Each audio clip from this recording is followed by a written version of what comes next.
started a sermon series a couple weeks ago on work-life balance. And so to kick us off today, we've got some words of wisdom on a video here. So I'm going to let you roll that right now. Drink your coffee black. Reading lots of books makes you smart. Guys, video games is a waste of time. Oh, don't text and drive. Things that you'll regret later, so we don't have to lie at your funeral. Okay, I would say don't go through life alone. Have friends, but try to be intentional about picking your friends. Try to befriend people who are not your family or your co-workers. Try to make friends with people who are from other walks of life because they bring a much richer and broader perspective about life.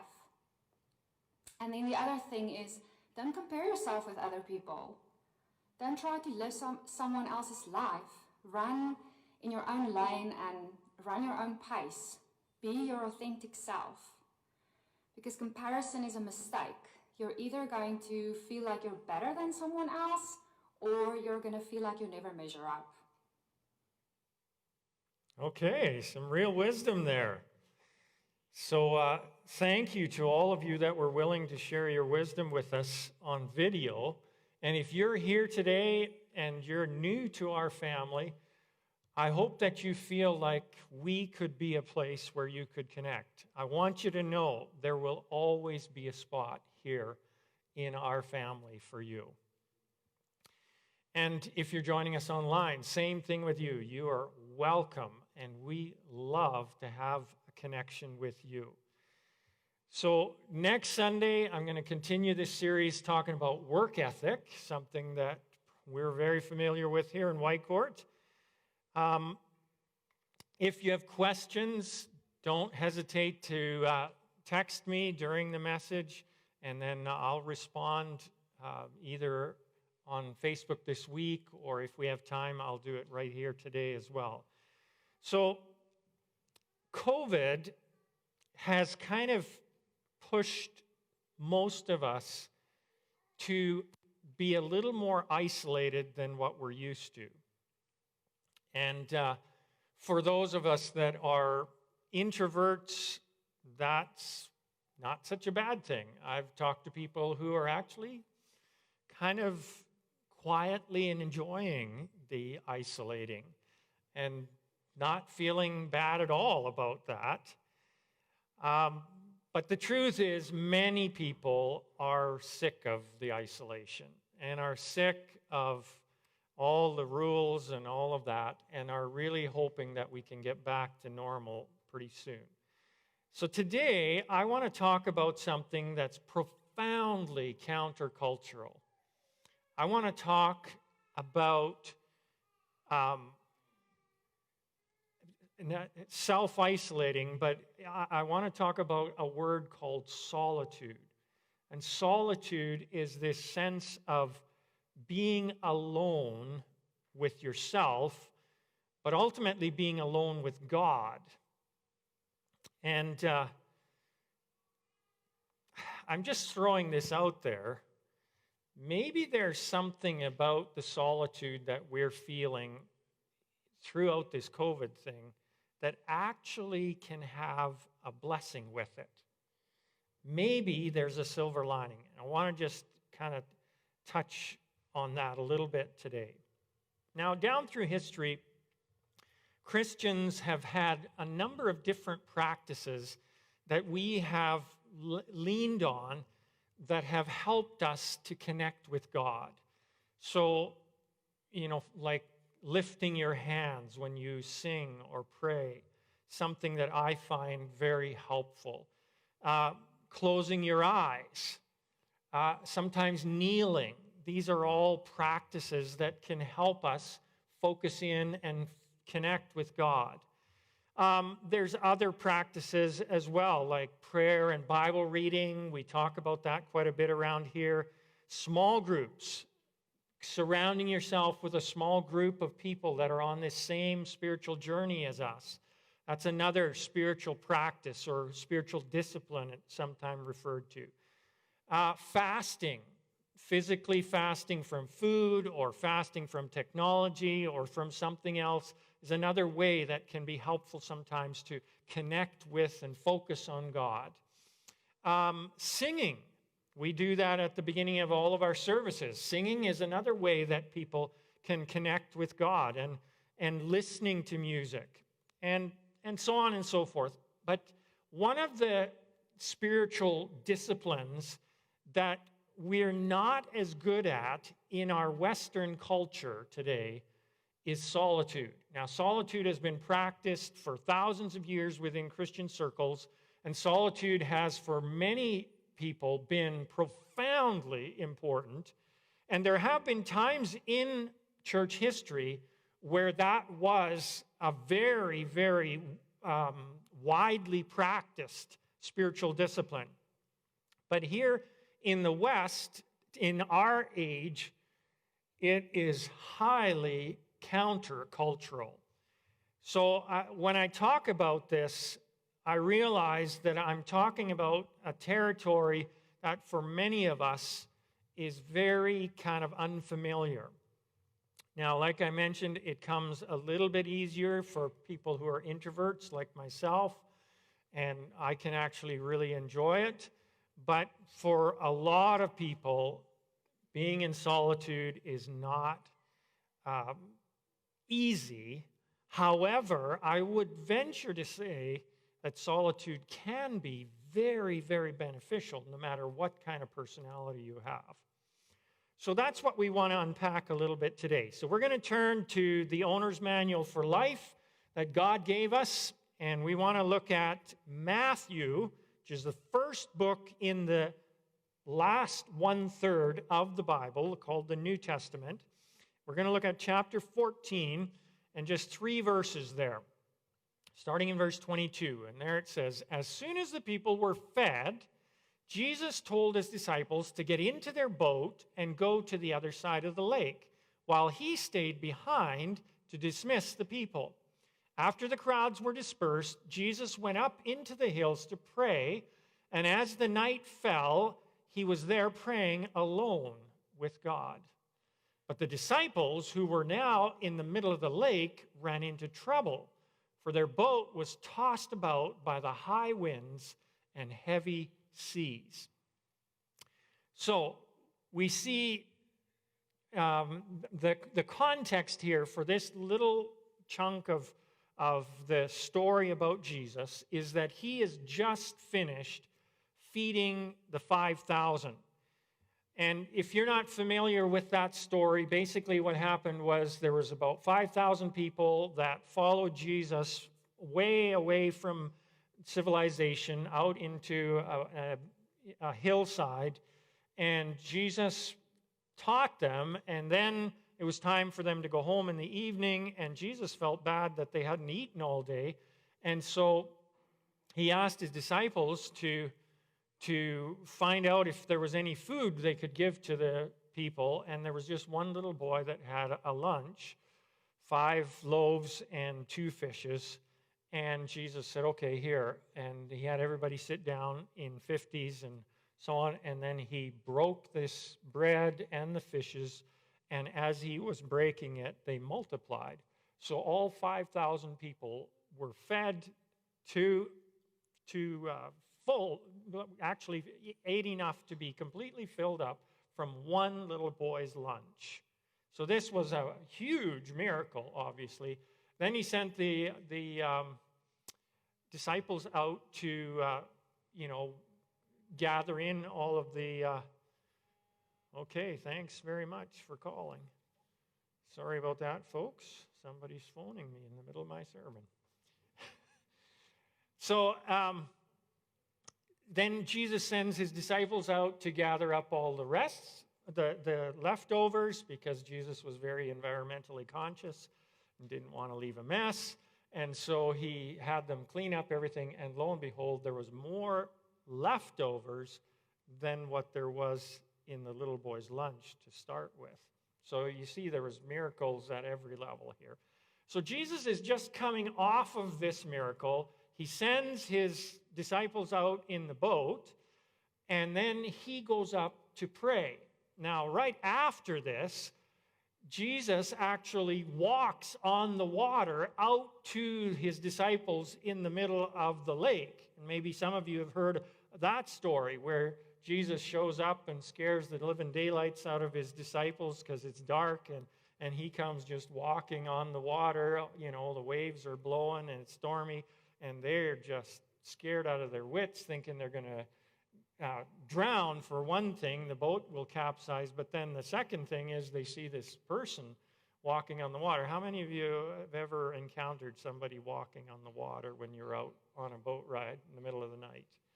No? Okay, so we don't really know how scary that would be. But anyway, right in between these two things, Jesus does something that gives us a little bit of a hint of his rhythm in ministry and in life.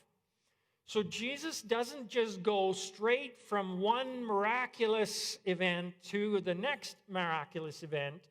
He actually stops in between there for some alone time with God. Now, let's face it, most of us in our North American culture probably would prefer to just go from one high to the next high to the next high. And when we watch TV shows, what is it we see? We see all the wonderful things that people are experiencing. And same thing with social media. People are, look at how wonderful my life is today. Look at how wonderful my life is today. And we just see, the highlights of I'm going from one great thing to the next great thing to the next great thing. And then that's how we think we should live. But that's not how Jesus lived.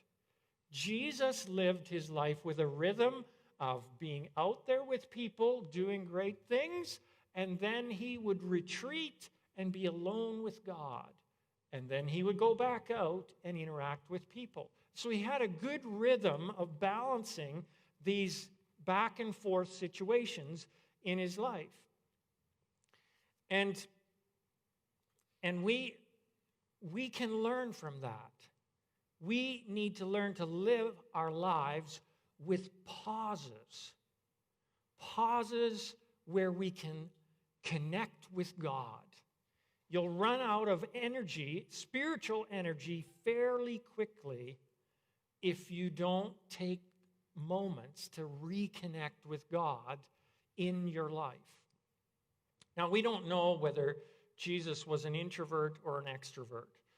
If Jesus was an introvert, introverted people need to have time to recharge their emotional batteries between their interactions with people.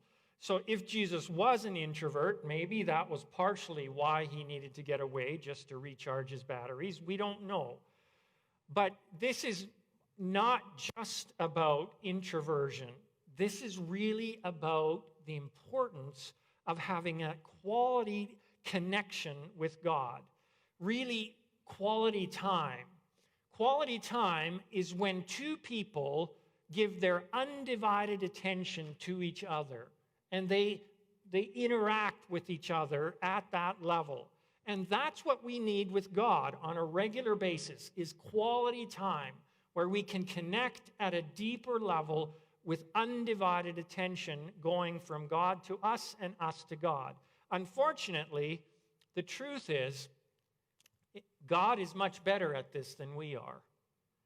God is better at giving his undivided attention to you, believe it or not, even though he is overseeing the whole world, than what most of us are at giving our undivided attention to him.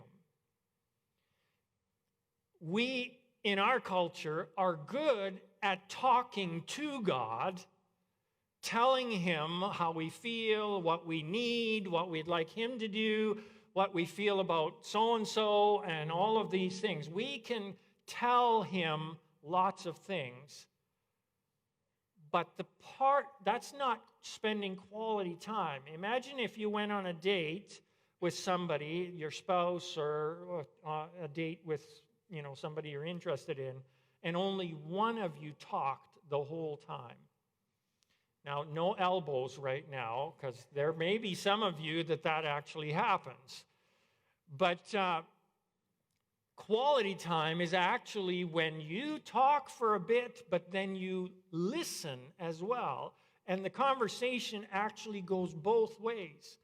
And let's face it, we do a better job of talking to God than we do of listening to Him.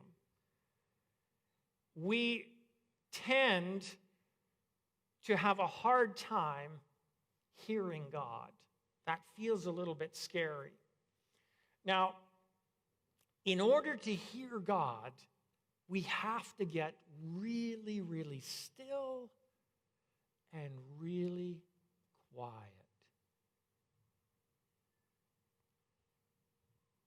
And let's face it, as North Americans, we don't do that well.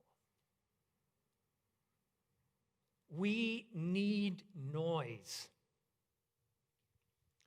Remember when our youngest son, Josh, I think he turned 3, and some of our wonderful friends, they were fantastic friends.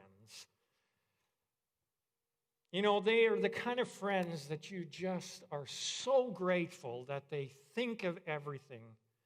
They gave Josh a birthday present that was incredibly noisy. It was a little truck, and you pulled a lever, and it revved up, and it was really loud. And I remember Josh just loved this truck. He would pull the lever, and it would get loud, and he would go, "Ah, noisy!" And then he'd pull it again, "Noisy!" He loved it, and you can just imagine how wonderful that felt for us after about 4 hours of that process over and over again. Those of you that have young kids, you know exactly what I'm talking about. But the truth is, our whole culture is kind of like that. We love noise. We get into our cars. What happens as soon as you turn your car on? The radio's on. We love noise. As soon as you walk into and sit down in a waiting room, what do? You got your earbuds in and you're listening to something, and so on and so forth. We have noise going on everywhere all the time. And why do we do this? I believe there's a reason for this. I believe we ultimately hide or numb our painful thoughts by covering them with noise. See, I'm so grateful for the sound system that we have here and the sound techs that we have here, because they eliminate noise and give us good quality sound so that we can hear what's going on with the music and the talking and so on. But if they followed the philosophy of our culture, rather than eliminating noise so that we can hear what we want to hear, they would actually add noise so that we would not be able to hear the things we don't want to hear. So, you know, if you didn't like what I was saying, the sound tech would just turn lots of noise on so that they would just drown me out. And that's how we live our lives in our culture. We're drowning out the sounds that we don't want to hear. And it's a coping mechanism that our culture has developed to have lots of noise going on in our heads and in our ears all the time so that we won't have the ability to feel. But here's the thing. Jesus doesn't want us just to live a life of coping. Jesus wants us to thrive in life. And you can't thrive if you're just numbing your painful thoughts. No matter what you're using, whether it's addictions or whether it's noise or whatever it is, distractions, you cannot thrive if you're just coping. So Jesus wants to bring us to a place where we can actually heal those painful thoughts, those painful feelings inside of us, where we can actually deal with them rather than just covering them. So there's 4 steps in this process that I just want to point out today.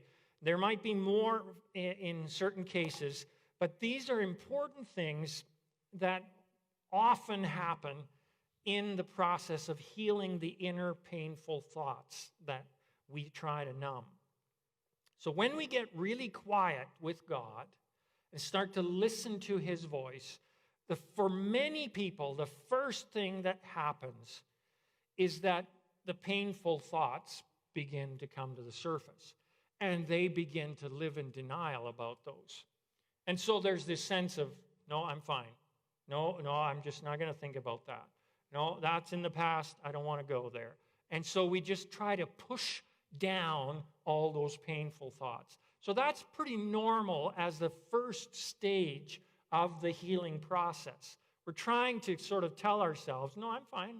I'm good. I'm good. Yeah, I'm good. I'm good. Yep.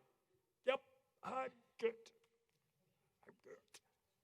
I'm very good. I'm good. And we're trying to convince ourselves, really. But the truth is, we're not good.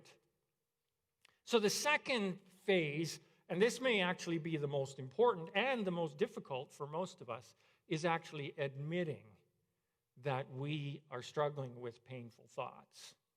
And when we can get to that place where we say, yes, I guess there are some things going on under the surface, we have taken a big step. But at that step, often we get distracted because one way to try to avoid going further in the process is to blame somebody else. Well, it's their fault.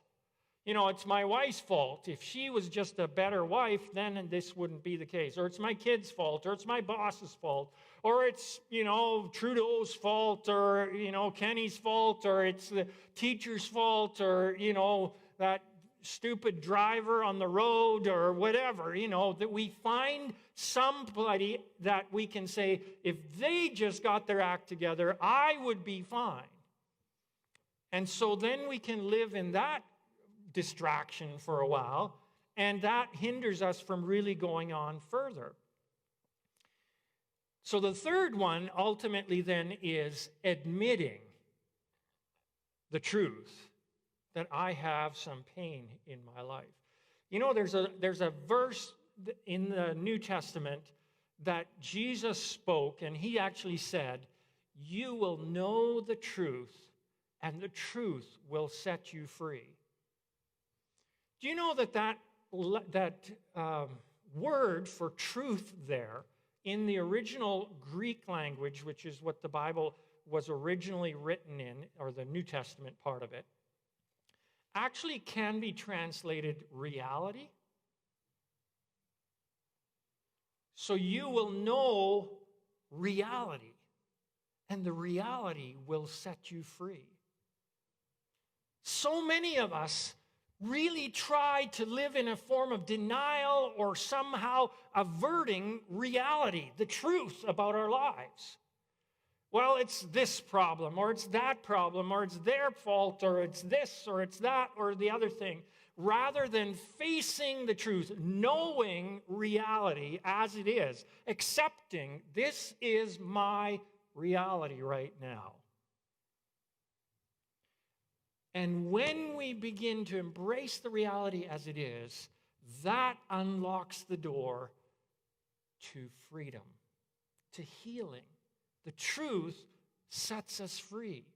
And this is such a beautiful thing.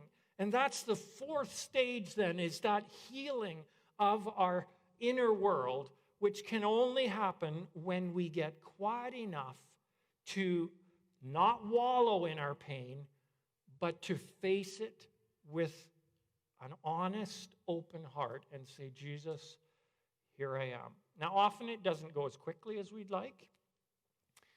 There have been things in my life that Jesus has been working on for way longer than what I wish he had to work on it to get that healed. Like, I wish Jesus had a magic wand, so if I could just pry my emotions loose enough to say, okay, yes, I need your help, that he would go, boop, and then it would be all wonderful. But it doesn't work that way. He works gently and slowly and peels off layer after layer of pain. And as he does, I gain more and more freedom. The problem is I keep running away and trying to numb the pain rather than staying in that place. And so it just takes longer. You know, it's sort of like when you're going to help your child to pull a tooth out. I don't know if your kids were like this, but our kids were like this, where they would come and say, okay, Dad, can you pull the tooth out? Okay, and then I'd get the pliers out, and then they're like, no, I'm not ready. And then they'd run away, and then they'd come back, and, okay, Dad, it's really loose. Can you help me? And okay, yeah. And how do you want me to do it? Well, tie string around it. So then I'd get the thread out and you know, tie it up, and then they're like, no, I'm not ready. And we're kind of like that with God. You know, we get quiet with God, and God starts to say, okay, this is the reality that I want to heal in your life. And then we're like, no, turn the noise on. I got to numb this, you know. And then we run away, and then we finally dare come back and go, okay, are you ready now? Yeah, okay, I'm ready.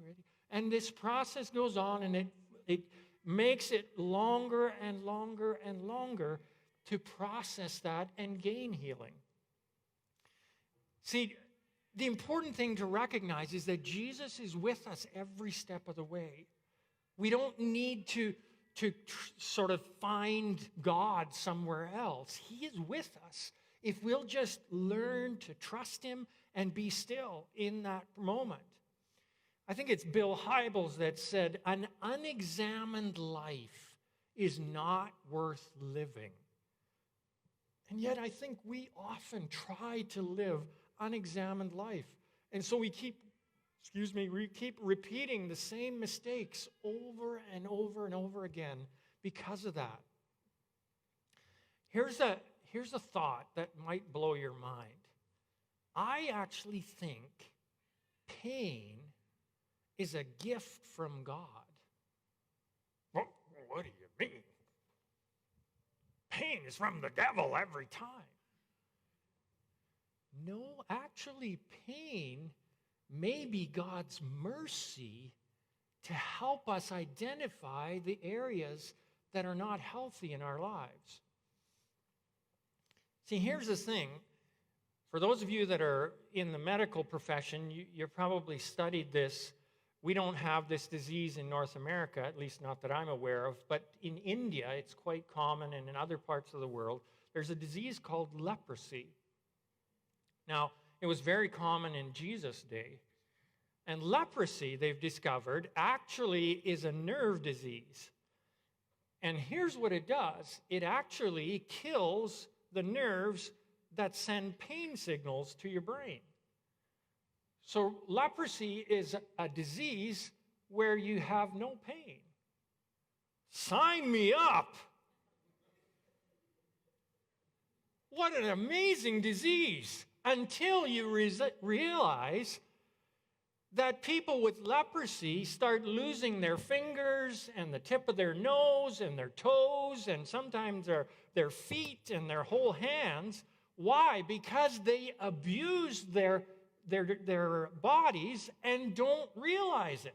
They don't mean to do that to their bodies. They just do it because they can't feel the pain. So they roll their ankle when they're walking, but there's no pain, so they just keep walking on the ankle like it was perfectly healthy, and it just gets more and more damaged until finally their foot is so completely inflamed and infected that they can eventually actually lose that foot.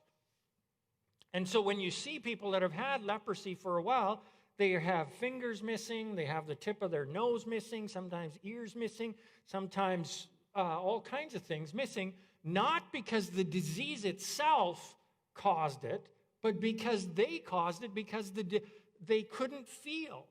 And I think sometimes that's exactly what's happening in our culture. We are numbing our pain through the noise so that we end up doing damage to our souls because we can't feel. And so when Jesus calls us into that quiet place with him and we feel pain, it's actually a gift. And we need to embrace this and say, okay, Jesus, this is a signal. There's something you want to touch deep within me. Show me what that is. It's interesting that Jesus talks about us as a church, as a body. All of us are members of the body, but he says when one member hurts, we all hurt. So this is true even at a collective level. Pain in one part of the body signals to the rest of the body there's something here that we need to pay attention to, be careful with, and help bring healing to. And here's one of the things I really fear for us. Because we now are just bombarded with information from around the world, you can actually watch events anywhere in the world happening live on the internet. We are so filled with painful things that our minds cannot handle it, and our hearts certainly can't handle it, and so we become numb. And I think we need to learn to pace ourselves a little bit so that we don't constantly live in this state of being overwhelmed emotionally by everything that's going on around us. Because we numb ourselves to the things that we can do something about by constantly being exposed to things we can't do anything about. And so solitude with God becomes a key to our emotional and our spiritual well-being. Once we can get beyond the pain, once God starts to heal those areas of our hearts that are wounded, lo and behold, solitude opens the door to actually thinking outside the box. Do you realize that many of the geniuses who have invented things down through the centuries were loners? People who spent lots of time in solitude? Solitude actually opens the door for us to think in ways that we wouldn't normally think. And it opens the door for us to be able to create solutions to problems that we wouldn't normally be able to think of if we were just constantly bombarded by the noise of our culture.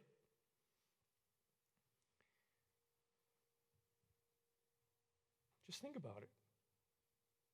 You might be a genius and don't even know it. Because you're so busy. Because there's so much noise in your life. There might be all kinds of inventions inside of you that you just haven't tapped into because you're so crazy busy or so filled with all kinds of noise. Just think what God might want to do with your life. God definitely wants all of us to thrive, if nothing else, to thrive in life. And so there needs to be a healthy rhythm. Times where we are giving and times where we are in solitude and connecting face-to-face, quality time, just us and God. So I challenge you, and I've done this before, but I challenge you again. Spend some quality time with God. Spend some time thinking with Jesus, allowing him to guide your thoughts, allowing him to just shape the way that you think about your situation. And if it seems like this is outside of your comfort zone, it's not something that you normally would do, then remember that taking risks, moving outside of our comfort zone is how we learn. That is the key to learning. We have to try things we haven't done before in order to learn and grow. Was it Einstein that said that one form of insanity is doing the same things over and over again and thinking you'll get a different result? And so we need to try new things in order to gain a sense of growth in our lives. In the first 1,000 years of the church, solitude was highly valued. Lots of people would embrace this as a whole lifestyle, as a matter of fact. And some of the early ones in the church that did this are referred to now as the desert fathers. They would actually literally move out into the desert and live all alone or in a very small group of people and just spend their life as much as possible quiet before God, listening. And it just seems so weird to us now, but this is where the whole monastic movement sort of had its beginnings, where monks and nuns came from and so on. And I remember hearing a story about a man who had lived out in the desert all by himself for 20 years. And he had been, quiet before God, and God had spoken to him. He'd heard God, and he had gained a lot of wisdom. And people would come out to the desert to ask for his advice on things because he just would be able to see so clearly and think outside the box and give them ideas that they'd never thought of before for the situations they were facing. And so he literally had thousands of people coming to him out in the desert where he was all by himself. And then the emperor in Rome actually heard about him and sent a message to him saying, I would like you to come and become my personal mentor, my spiritual guide, because I want to tap into the wisdom that you have. And he was considering whether to go or not. I mean, the fact of the matter is the emperor of Rome was the most influential person in the world at that time. And that position that he was offering him would give him the opportunity to influence more people in the world than what he could ever have imagined, really. And as he was talking about this with another one of these desert fathers, this other fellow said to him, well, if you decide to go to Rome, you will no doubt be able to do a lot of good for a lot of people. And that is very respectable and honorable. But you need to consider the fact that if you go to Rome, you will likely lose your ability to hear from God as clearly as what you do now.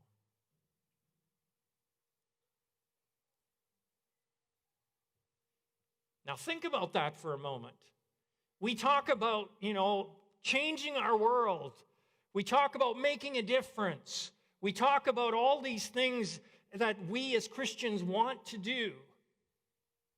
And here he had the opportunity to make profound impact on the world. In our culture, our way of thinking would have been, that's a no-brainer. You go, obviously. But that church father said no thank you to the emperor. He went back to living in the desert for the rest of his life. Why? Because he wanted to have that intimate connection with God. I don't know where you're at with your walk with Jesus. Maybe you've got a thriving, good rhythm going with Jesus. Wonderful. This is just encouragement to keep moving in that direction. Maybe you've never invited Jesus into your heart at all. Maybe he is a complete stranger to you. If that's the case, I would encourage you to invite Jesus in and start a relationship with him and spend quality time with him on a regular basis, and you'll find that it transforms your life. And if you are here today and you're thinking, you know what, I have a relationship with Jesus, but I probably have more noise in my life than what I really should. Let me encourage you to start small, but to start incorporating a rhythm of solitude in your life on a regular basis. Turning off the noise Shut off the distractions, but do it gradually. Don't overwhelm yourself. I've had people, say, oh yeah, I need to be a monk, and I'm going to shut off everything in my life and dedicate the rest of my life to just listening to God. 2 days later, they were dying. They're like, I can't do this. Well, none of us can make those radical shifts that quickly. We need to gradually grow into it. And so whatever you feel would be a next step for you, I encourage you to take that step. And maybe talk to a wise spiritual person that can help you lay out a plan for yourself so that you can grow into that healthy rhythm. But no matter what your personality is, no matter what your role in life is, I think all of us need to have a rhythm that involves being out with people, but also involves times of solitude so we can hear God's voice. Let's pray. Dear Jesus, I thank you for the way that you designed us for quality time with you. Now, probably none of us here are going to ever become monks or nuns or give ourselves completely to just spending time with you all the time. But all of us have a desire to learn to hear your voice. And so, Jesus, I pray that you would help us this week take definite steps, not just theoretical, yeah, I should, but definite steps to move towards a rhythm of solitude on a regular basis. Maybe it means shutting off screen time for a few minutes every day. Whatever it looks like, Lord Jesus, I pray that you would show us and then help us to follow through on that, because we want to thrive. We want to thrive not just physically, but spiritually as well, emotionally, in every way. I pray this in Jesus' name. Amen.